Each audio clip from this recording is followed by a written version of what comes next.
I don't know. I feel like every time I like bomb a hill like that, I'm just like, oh yeah, this is why I continue to do this. Like I love it so much. Like the fucking speed. You're just kind of like seeing how fast you can go, like kind of racing cars a little bit.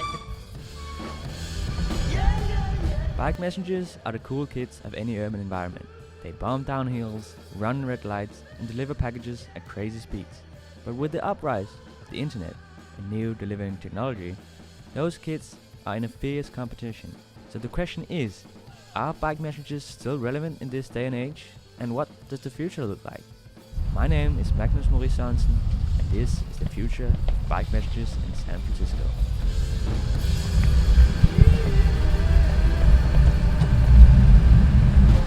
So, to find out about this, my colleague Oscar Palmer and I went out in the streets of San Francisco in search of those cool kids. So, Oscar, did we find any in our search? Yeah, we did. Walking down the streets on the Tenderloin, Kelsey Monsterman popped out of the door of Candlestick Carrier. I'm a current San Francisco Messenger, current San Francisco Bike Messenger Association president and runner of Candlestick Courier Cooperative. So Candlestick Courier is a local, mostly food delivery service. Well, we do anything from food parcels, cargo, any kind of messenger style stuff within San Francisco. We work with local businesses and charge them like a lower rate compared with competitive businesses like Uber Eats, Grubhub, DoorDash. Well, that sounds cool, but what about the business side of it? I've heard that the industry is dying out, right? Well, if you take a look at the numbers, it does look like that.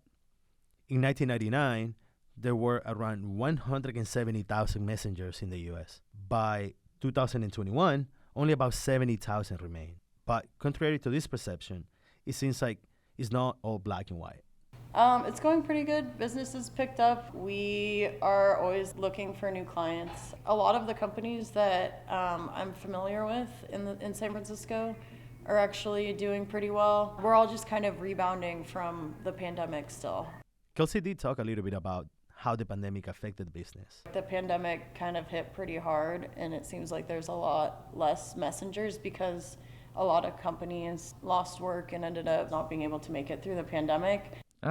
I see. So business is not doing as bad as we thought post-pandemic. But what about the culture of this community? The messengers that come to mind when we think of them. Those fixie, punk, tattooed people that you see running around. Well, that is a different conversation. Because during our reporting, we learned that even though the messenger community is still pretty much alive in San Francisco, the culture that we associate with them has taken a toll. On the surface level, anyone who's interested can see the decline of that typical bike messenger that we've come to associate with it. This sort of cultural actor who is closely associated to punk, who has a very particular aesthetic, who rides around delivering documents and files. Those are definitely declining. That was Josh Widera, a PhD student at USC Annenberg. He recently published the book Sign and Return, studying the bike messenger community. Josh himself did messenger work in cities like London, Melbourne, and Los Angeles. Let's just now hear from former San Francisco messenger Justin Bautista. If you take a look at the places where in San Francisco where messengers usually hang out, they're all pretty empty these days. I was just at this place, One Post, during business hours on a Friday. You know, I'd take my run down there, and they, maybe 10 years ago, there'd be 20 messengers hanging out there, smoking a cigarette, waiting for a call to come in on the radio. And the most I've seen there in recent months is 3.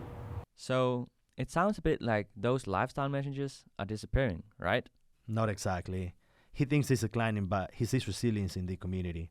I think it is adapting. I just came back from research in Europe over the summer where I attended the European Cycle Messenger Championships, and it was a really large event, for many the first one since the COVID pandemic.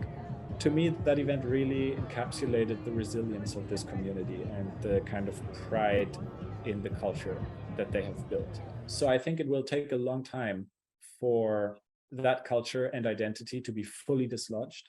So Oscar, the question now is, what is the future of bike messages in San Francisco? Well, why don't we hear from Kelsey and Josh on this topic? There's always going to be a need for like physical things. There's just certain things that you can't send through a computer file. Yeah, I think it'll always be kind of prevalent, although not as much as previously.